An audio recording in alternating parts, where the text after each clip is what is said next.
mesure huile bi. mangoog léegi huile bi nga moom nga ni 6 cuillères. Voilà, 6 cuillères d'huile. Pour 1 kilogramme de farine. Et voilà.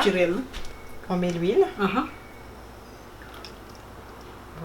Tata Ouli commentaire yi daal am nga ci xale yu ma topp naa ma waa Tata Ouli moom macha allah waa fan la loxo yi dafa weex olof bi set man leen kooku moom bàyyi leen bu fi ñëwaatee ngeen lijjanti ko non maa gën a neex njaboot sax léegi nii boo ko jaxasee ni xaaral ma laal ci tuuti barkeelu ci. léegi nii ndox mi moom kañ lay ñëw. Et ndox bi là maintenant ça peut y aller. nga ni ko ci mélanger en même temps. Voilà. C'est bien léegi nag su ko defee lii la ñuy mélanger ba am pâte bu liis bu homogène. Voilà, exactement. Mango ko bon nag ñu sóob ci loxo yi. ok Ouli léegi fi mu nekk nii voilà léegi fi mu nekk nii yaa ngi ci pâte bi. Ouais. C'est Donc, bien. voilà que pâte bi je l'ai mélangé. Génne naa ko ci bol bi, je l'ai sorti du bol. Et puis là pour essayer de mieux la malaxer. Malaxer voilà, donc il faut que je la malaxe bien comme il faut. Tu malaxe bien. Voilà. Donc comme tu peux le constater, elle est déjà bien molle, tu vois. Molle ngi. Elle a été bien malaxée. Donc Bien là, ce malaxée. que je vais faire, je vais essayer de la mettre en petits morceaux. Ok. Là comme ça. Disons ay kiw 250 grammes. 250 Exactement, grammes pour que ça soit plus facile à mélanger. Mélanger waay. Voilà. Et là comme ça, je vais quand même mieux le malaxer. Ay waay. Malaxer nga palaasam de tey rek pâte bi Et yomb. il faut bien appuyer pour que ça se mélange bien. Bon bi mooy bien appuyé bi. Voilà, et que ça soit bien mou. Bien mou. Voilà. man xaw ma fu ñu koy waxee ji. tey pain chinois jombi de sénégalais yi dugg ci biir mbirum pain chinois. Voilà, et là, on dit que la pâte, quand tu la fais, il faut bien la frapper. Bien frappé nga wax Voilà. la. tey pâte bi yow. Et voilà. léegi fi mu ne da nga soxla ñu raay ci tuuti huile. au farine non, bi. non, non, je la dépose dans de la farine et je la laisse reposer. Déposer à la farine nga wax. Voilà, sur de la farine. Sur la farine. Voilà, pour que Très je bien. laisse reposer pendant au moins une demi-heure. Pour que ça puisse se relever, ça puisse monter. ok maintenant benn question rek la am rapidement. Oui. ndox bi nga utiliser pour tooyal ko. Ouais. dafa soxla mu nekk de l'eau tiède wala de ban façon ndox lay nekk. De l'eau normale. Juste normal. Normal. jële ko ci robinet bi rek. Voilà. ñëw may ko petit jamb-jamb. Voilà. Bien frappé boobu. waay bien frappé. Ensuite, tu vois, la pâte, elle te suit dans tous les sens. Tu vois? Suit Dès que dans tous les sens ndox bi. Voilà. Et voilà, je dépose et je m'occupe de la. kooku tudd je dépose. Voilà. aywa bon nii lañ koy jàppoo rek. Voilà. di ko je dépose ba ci kanam. bismillah Tata Ouli. macha allah léegi suñu pain chinois bi dafa mel ni yuubi yaaba yi ci nga toll noonu. Exactement. nañ ko xëcc ci loo am foofu noonu. Voilà, les filles, j'ai un peu de crevettes que j'ai coupé en petits morceaux. Shrimp. Oui. Et j'ai de la viande hachée. Viande de bœuf. Voilà, mais que j'ai mis ensemble parce que je vais les passer à la poêle juste rapidement pour 5 minutes. Juste rapidement pour 5 minutes. Exactement. Passer à la poêle. Voilà. Et là, j'ai des oignons que j'ai coupés en petits cubes avec... c'est des oignons et du poivron rouge. Ok, poivron rouge. Oui, mais tu peux utiliser le poivron que tu veux. La couleur ça n'a pas de différence. Ok, voilà. c'est bon. Et alors, là, de l'autre côté, ça c'est la poêle que je vais utiliser pour sauter les crevettes. Et puis, non, je fais d'abord, comme je dis, l'huile d'olive, quand tu prépares avec, tu ne la chauffes pas. Ok. Parce que ça perd ses substances. Donc, il faut toujours la mettre après. Et c'est la viande qui va y aller et puis après avec les crevettes. Bon, donc il va y aller la viande et puis les crevettes ci biir. ñoom ñaar ne boole ndoo. Exactement. mais leen 5 minutes de cëpp. Voilà. kooku laa tuddee 5 minutes de cëpp. Voilà.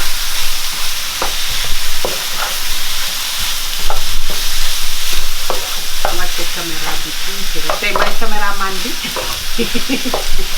Et en attendant que ça puisse être prêt, je vais vous montrer. Là, j'ai un peu de soy sauce. xaaral ma tuuti ma xëccal la caméra bi. doon ajusté tuuti.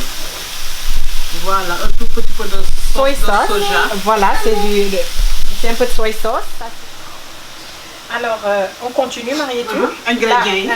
C'est de la sauce de soja, c'est du soy sauce. Ok, soy sauce. Et puis, on a du citron, Du citron. de l'ail haché, L'ail haché. Du gingembre haché. Ça, c'est du paprika. Paprika, mon ami. Ça, c'est des scallions, c'est de l'oignon vert. Ok. Un petit morceau. Ok. Donc, oignon vert, tu as haché, chop. Oui, voilà. Et ça, c'est des vermicelles chinois. Vermicelles chinoises, voilà, ça, c'est du cilantro. Cilantro, coriandre, voilà. C'est des coriandres, c'est des cilantrons. Ok. Et là, j'ai des feuilles de menthe. Feuilles de menthe. Voilà. Oh là là. Et ça, c'est du persil normal. Du persil simple. Persil plat. Voilà, du persil simple. Et là, j'ai une carotte entière que je vais devoir râper et presser pour enlever le jus qui va me servir pour faire le mélange. Et j'ai juste un peu d'huile d'olive que je vais ajouter avec. Ok, voilà. Légui, question que ma am. Li, yow sa recette bi ngay defar sa kër tout le temps dañ ci def champignon noir. Exactement. Champignon bi ñuy def ci nem. Voilà, je mets des champignons noirs normalement que je coupe en petits morceaux. Mais tes champignons mais noirs j'ai pas de champignons noirs là actuellement, mais je peux toujours le faire sans. Ok. Et légui tam sama benen question, gis nga vermicelle chinoise bi nelé, bi nga ko tremper ci de l'eau chaude ba mu relax yépp ba bayyi ba nga xent ko. Après dama gis na da nga jël ben morceau gaz nal ko bu baax comme ça mu bañ am dara ci ndox. Donc farce bi warul am dara ci ndox. Non, la farce ne doit pas avoir de liquide. OK, rien, super. Ça doit être sec. Donc c'est pour ça que tout ce qui est là a été pressé dans ce petit torchon pour enlever le liquide. Super. Et après maintenant je les mets comme ça pour les mélanger dans la farce. Et juste après, je vais devoir faire un genre tinokos qui va donner un peu plus de goût. Tu vois? Sauce passe-partout. Exactement, la sauce passe-partout. Tout à fait, ñu nekk ci reul. Nekku ci reul, koku la tubaab bi naan le petit nokas. Légui kañ ñu doxantu ba fi. Légui gis nga li mi ngi génn ndoxu boppam. Voilà. Donc j'ai toujours pas encore mis l'huile, il faut préciser, parce que quelquefois la viande hachée sort sa propre huile, son propre huile du moins. Donc du coup, j'observe d'abord pour voir. Et là, si vous voyez, c'est en train de sortir de l'huile. Voilà. Et pour ne pas qu'on ait trop d'huile, donc je préfère attendre. Il y a des moments où tu n'as même pas besoin de mettre d'huile. Ok, super. Super. Exactement. Alors là maintenant, je vais ajouter la marinade passe-partout dedans. Pour que ça puisse prendre un peu de goût. Et je crois que ce sera bientôt le moment d'arrêter le feu. Pour maintenant, on va essayer de faire passer le jus. En fait, le jus de cette viande ne va pas me suivre. Donc je vais passer ça un tout petit peu dans la passoire, laisser couler le jus et mettre la viande à sec dans un bol. Où maintenant on met tous les youbiyab. Exactement. Donc les youbiyab vont revenir dans la marmite ici, mais fraîchement. Fraîche. Voilà. Donc moi, là, je vais éteindre le feu. Ok, éteins. Voilà. Voilà. Oh là là, dis-moi passe-partout. Voilà, ça sent très bon. Et ça donne un très bon goût. Reine du goût, voilà, c'est ma reine de reine du goût. Voilà, exactement. Moi, passe-partout, réglé. Voilà. Donc, qu'est-ce que la reine du goût? Il donne un très très bon goût dans votre cuisine. Oh là là. Machallah, il faut vraiment le goûter. Voilà. Donc. Marietou, pour le moment, voilà, on va devoir passer maintenant la viande, laisser couler un tout petit peu le jus. On peut le récupérer, mettre à côté, juste au cas où. Et dans ce cas-là, maintenant, on va ajouter tous les ingrédients qui suivent. Les ingrédients qui suivent. Et voilà, c'est tous ces ingrédients qu'on va devoir ajouter dans cette pâte. Voilà, ça nous fera une farce. Mais on va le faire ensemble de toute façon. On va juste passer la viande. Ok, Ouli, farce bi mo nek ni. Wow. Machallah. Donc voilà la farce là actuellement. J'ai tout mélangé à l'intérieur. Donc tout est là-dedans. Yaakaar naa saf na neex de. ku mu neex soble bi nga dagg ko mu gën a ndaw. Normalement soble bi dafa war a gën a sew waaye xam nga dañu bëgg di yey di ko cuqum di ko ci exactement waaw mu ciy saf. waaw donc tu veux le sentir moo tax crevettes yi sax ma dagg ko mu xaw a dijj tuuti. pour que ñu koy sentir ci biir. ok léegi yow fi nga ne nii loolu nekk nii j'ai la pâte là. léegi pour naka ñëw dama koy dagg ay morceaux yu yem. pour ñëw pétrir ko. et puis tàllal ko commencer di enrouler. ok mais léegi yow lu ñuul li may seen nii lu mu doon moom. lii c'est mooy li may use mooy muul bi. moom laa utiliser pour moom nga koy tëjee. moom laa utiliser moom laa koy tëjee. mais sa boule bi ndaw na de. Existe na am na yu magam ça existe en grand. mais il se trouve que en pain chinois il ne peut pas le pain chinois est toujours petit. Petit. Voilà, ça doit être cette taille. kooku la tubaab bi naan petit. Exactement. Donc ça doit être des petites bouchées en fait. Bouchée ngoogu. Waaw. Oh là là. Donc ça doit être des toutes petites bouchées. Voilà. Donc machallah tata Ouli.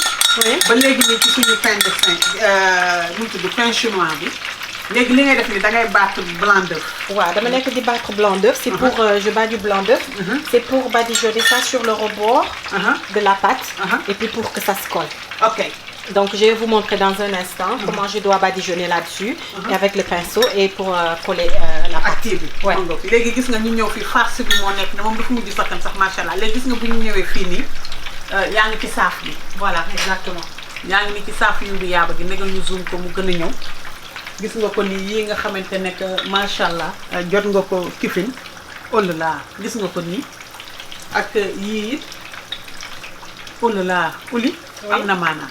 léegi gis oh macha allah léegi xaaral balaa ñuy sépier la ñu tourné nii nga wan leen naka ngay def ak blanc d'œuf bi. Voilà le blanc d'œuf je badigeonne juste au côté sur les côtés. Avec mon pinceau. Et voilà donc après ça. Je dois enrouler. waaw mais xam nga affaire bi. war na mën a am luñ ko cornetté tamit ndànk lu bokkul ak appareil bi ñu leen wanoon ne moom lañ koy defee dañ leen bëgg woon yeneen option yi ñu am tam. Voilà. ku amul appareil ba la di banque pâte bi. Mais moi je préfère ça que l'appareil parce que l'appareil quelquefois ça prend beaucoup de temps. Donc voilà. nga koy baaraam. Le blanc d'œuf le ferme mieux. Voilà, ça se colle. Je crois que c'est plus rapide et puis c'est encore meilleur. Voilà. may fàttali rek ne suñu pain chinois bi dañu ci fas yéene yekkal suñu mag bu jigéen Titina. Inch'Allah moom tamit. Titina Konaré ca Paris. la France. waaw Inch'Allah ñu fas yéene mami aussi. Mami Konaré fii ci Jersey bi mooy madame Mbodj. Exactement. macha allah fas yéene ci yekkal Yacine Gandiga. Voilà. doom ndeyu Penda Gandiga. madame Kébé. Voilà. macha allah. Exactement non nar na métti de. nar na métti. macha allah macha allah macha allah tabarakallah. Ouli. li nga fi pain chinois wa ngeen di tege de. Et voilà, donc ça c'est la fin. On a fait frire déjà nos pains chinois et voilà l'ouverture. Comment c'est la farce à l'intérieur. Et juste que je voulais préciser pour montrer à nos auditeurs que pain chinois, si vous voyez que le bout est fermé à ce point, c'est que juste après avoir roulé la pâte, une fois que je fais le cercle, je badigeonne avec du blanc d'œuf. Ok. Je mets la farce au milieu et je ferme, ça se colle. Blanc d'œuf, donc on battre en neige. Voilà, je l'ai battu en neige et je badigeonne avec mon pinceau, comme j'ai montré tout à l'heure sur la partie précédente. Et voilà, donc quand je les mets ensemble, ça se colle. Donc la friture. Voilà, à la friture, voilà, dès que tu ouvres, ça donne ça. Et voilà. Ça donne ça, Wangi. Voilà, tu peux goûter Marietou. On a de la sauce de Nyok Mam à côté. C'est pas une obligation, mais c'est si tu veux, ça donne juste meilleur goût. Voilà, exactement. Ça c'est de la sauce Nyok Mam, ça c'est de la sauce Sorachi. Dip moi chap. Exactement. Voilà, c'est trempé. Ça veut dire tremper. Exactement. Donc tu peux tremper ou dans le Sorachi sauce ou bien dans le Nyok Mam ou aussi dans une sauce piment. Ça serait pas mal. Non, mais pas autant que moi je l'aime.